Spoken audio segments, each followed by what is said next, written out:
mempresentasikan hasil kerja kelompok kami yang materi tentang sistem-sistem pembelajaran ilmiah yang beranggota yang pertama Dewi Fatmawati Fauzia dan saya sendiri Rini Setiawati, dan yang ketiga Duriza Wahyu Febrianti, yang keempat Wahyu Puspamawani Utami, dan yang kelima Hendrik Pradana, yang keenam Hanifah Reza, dan yang ketujuh Nilda Julianti. Yang pertama akan disampaikan kepada Mbak Dewi. Assalamualaikum warahmatullahi wabarakatuh. Nama saya Dewi Fatmawati. Saya kelompok 6, MPM saya 178. Saya akan menjelaskan tentang sistem-sistem pembelajaran alamiah, yaitu pengertiannya, pembelajaran adalah proses interaksi antara peserta didik dan lingkungannya sehingga terjadi perubahan perilaku ke arah yang lebih baik. Sedangkan menurut Robert Ornstein dan dalam Multimind menjelaskan bahwa ada 5 sistem pembelajaran primer, yaitu emosional, sosial, kognitif, dan reflektif. Jika guru memahami bagaimana sistem primer itu berfungsi, mereka akan mengajar dengan lebih efektif dan merasakan kegembiraan besar dalam mengajar. Nah, saya di sini akan menjelaskan tentang pembelajaran secara emosional.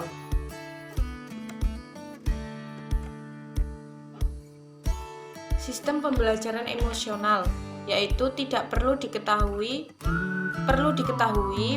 bahwa 3 emosi primer manusia adalah mencari, perasaan takut, dan kemarahan. Setiap emosi memotivasi siswa dengan cara negatif atau positif.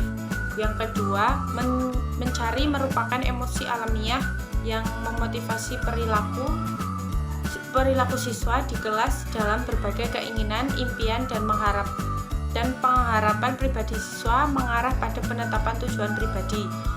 3. Perasaan takut dan cemas yaitu memotivasi siswa untuk menghindari pengambilan risiko. Yang keempat, pembelajaran bergantung pada kondisi emosional yang menentukan ke arah mana perhatian kita mengarahkan pada apa yang akan siswa pelajari. Akibatnya, guru itu tidak bisa mengabaikan emosi karena emosi merupakan pengaruh vital dalam proses pembelajaran.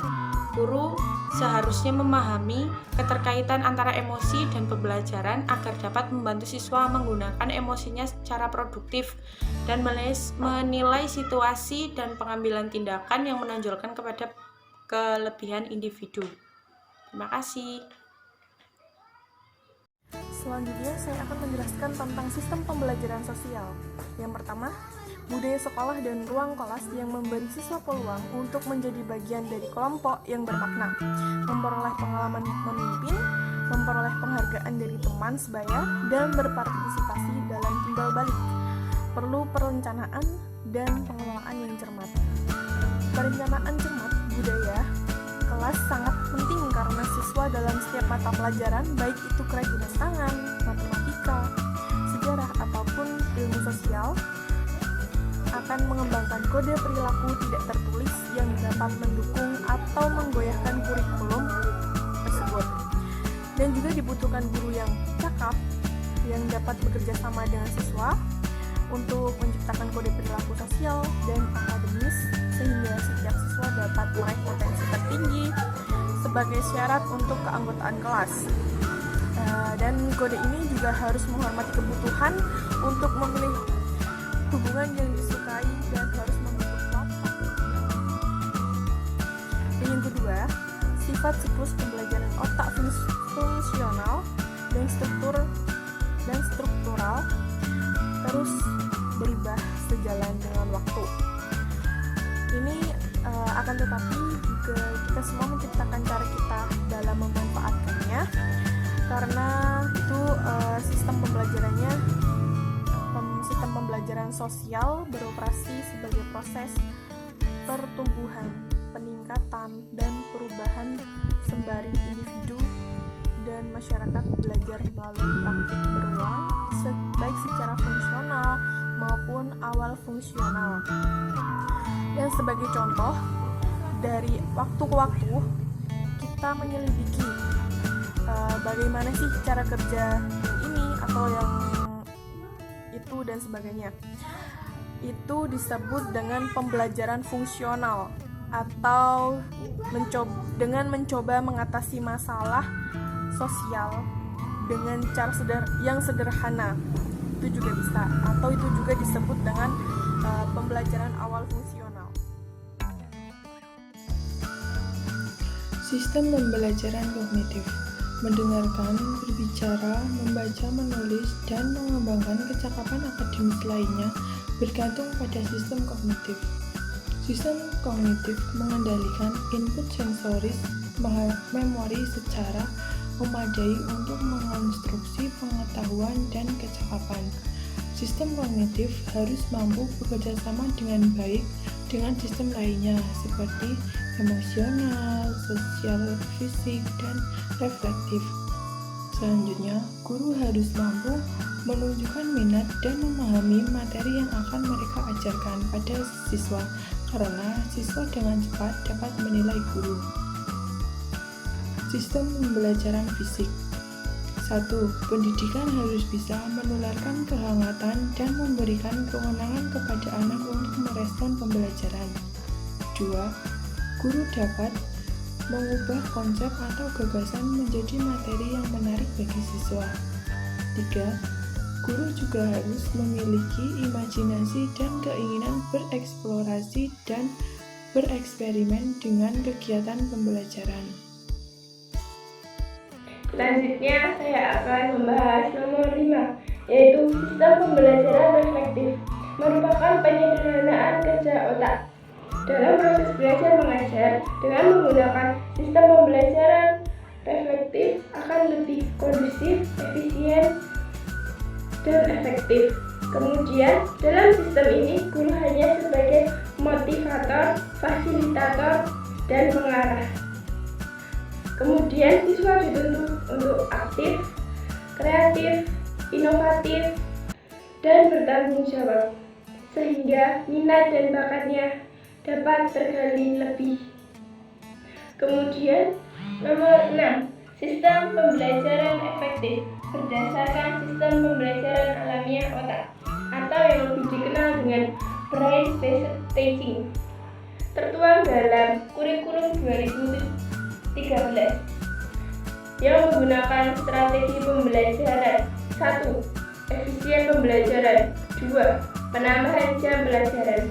Kemudian diterapkan dalam implementasi usulan strategi pembelajaran efektif berdasarkan sistem pembelajaran alamiah otak, atau yang lebih dikenal dengan brain-based teaching.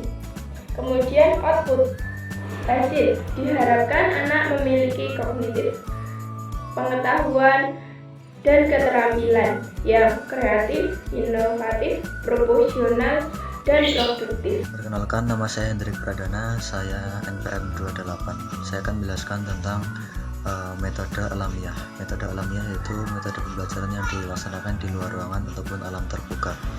Ciri-ciri metode ini yang pertama yaitu menyimak, membaca, mengucapkan, menulis, dan juga gramatikal.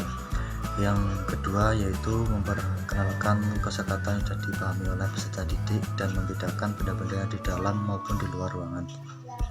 Yang ketiga yaitu menggunakan kamus ataupun benda lain untuk mengartikan kosakata yang sulit. Yang keempat yaitu menekankan pada pengucapan ataupun membaca bahasa asing. Yang terakhir adalah menggunakan pengajar yang berbeda-beda.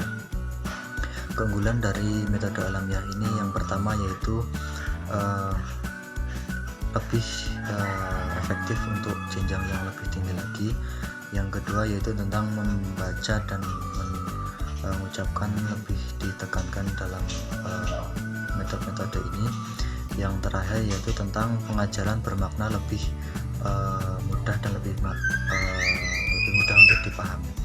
Yang terakhir yaitu tentang kekurangan dari metode ini, yaitu apabila mahasiswa ataupun peserta didik belum memiliki kosakata maupun bahasa asing yang banyak, maka akan kesulitan dalam memahaminya. Sekian dari saya, banyak kurang lebihnya mohon maaf. Baik, di sini saya akan menjelaskan tentang pelaksanaan pembelajaran dengan metode guru memainkan 3 peran utama, yaitu yang pertama, guru sebagai sumber utama pembelajaran comprehensible input dalam bahasa sasaran, yaitu yang dimaksud adalah guru diharuskan bisa menyediakan waktu yang banyak untuk memberikan input bahasa dengan berbagai macam bantuan seperti isyarat-isyarat sehingga anak bisa menafsirkan input yang diberikan. Yang kedua, guru berperan sebagai pencipta suasana kelompok yang menarik dan santai serta ramah sehingga akan meminimalkan terjadinya efektif filter dalam belajar. Untuk meminimalkan terjadinya efektif filter ini, guru tidak memaksa anak untuk berbicara di dalam kelompok sebelum anak tersebut siap untuk berbicara. Guru tidak mengoreksi kesalahan yang dibuat oleh anak, dan guru memberikan bahan pembelajaran yang sesuai dengan minat bakat anak. Poin ketiga, guru berperan sebagai penanggung jawab dan pemilih mengumpulkan dan merancang materi pembelajaran dan kegiatan kelompok yang beraneka ragam untuk digunakan dalam kelompok memilih bahan pembelajaran. Tidak hanya dipilih berdasarkan persepsi guru semata, akan tetapi juga harus mempertimbangkan minat dan kebutuhan anak. Di samping itu, guru juga harus memilih situasi yang tepat. Assalamualaikum warahmatullahi wabarakatuh. Di sini saya akan menjelaskan peran anak dalam metode pembelajaran natural menurut Bambang Setiadi. Menurut Bambang Setiadi yaitu sebagai berikut. Yang pertama adalah pre-production. Pre-production yaitu anak berprestasi dalam kegiatan berkelompok atau harus mempelajari respon atau berbicara asing atau berbicara bahasa asing, yaitu kegiatan seperti ini bisa dengan cara mempelajari dengan cara memperagakan atau membuat gambaran-gambaran yang diceritakan oleh guru. Yang kedua yaitu tahap early production. Tahap early production yaitu anak dari kesempatan untuk menjawab pertanyaan sederhana yang diajukan oleh guru. Jawaban anak terdiri dari satu kata atau satu frase pendek. Yang ketiga yaitu tahap speech emergent. Tahap speech emergent yaitu anak sudah terlibat dalam kegiatan bermain, peran dan permainan. Baiklah, terima kasih.